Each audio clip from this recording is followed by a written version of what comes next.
Hey everyone, Kelsey here from Premiere Gal, and today I'm going to show you how to use royalty-free sound effects to level up your video edit. Let's get into it. So first off, why is it beneficial to use sound effects? Well, first off, it can help bring more atmosphere to your edit. So you can find some ambience just to bring your scene to life, and you can notice that it feels more real. You can also add sound effects to bring attention to something happening off screen or on screen. For example, a whoosh sound effect, which is common for transition scenes. And believe it or not, but most of the sound effects that you hear when you're watching back a film are added in post-production by a Foley artist or using royalty-free sound effects. And royalty-free doesn't mean that it's free. It just means that you can use it in your film and you don't have to pay royalties to the original artist. So here in my timeline, I just have this basic Super 8 footage with a little film transition.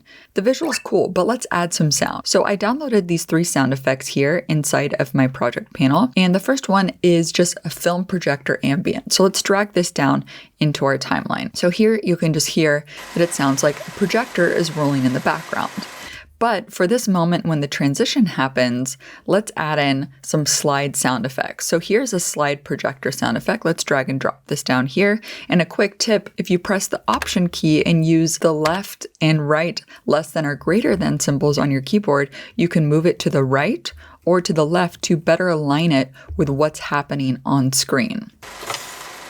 There we go. Now it sounds good, but let's stack another sound effect to make it sound more rich. So let's take this film synchronizer sound effect and just stack it here beneath. And again, let's press Option and just frame by frame, bring it over so it's more in line with the other sound here. And let's see how it sounds.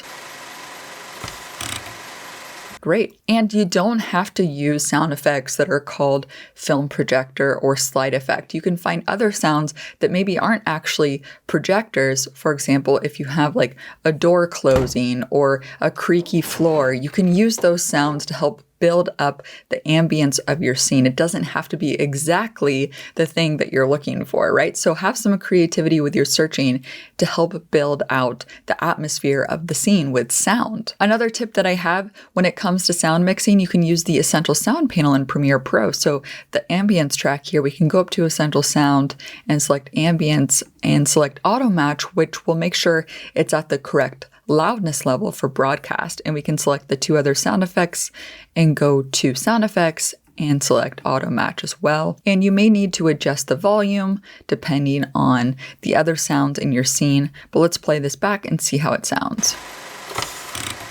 All right, and it sounds pretty good. And generally, as a rule of thumb, you want your entire mix to be between -6 decibels and -12 decibels. Now, it might be a little bit higher than that or a little bit lower than that at certain times, but the average should be in that zone.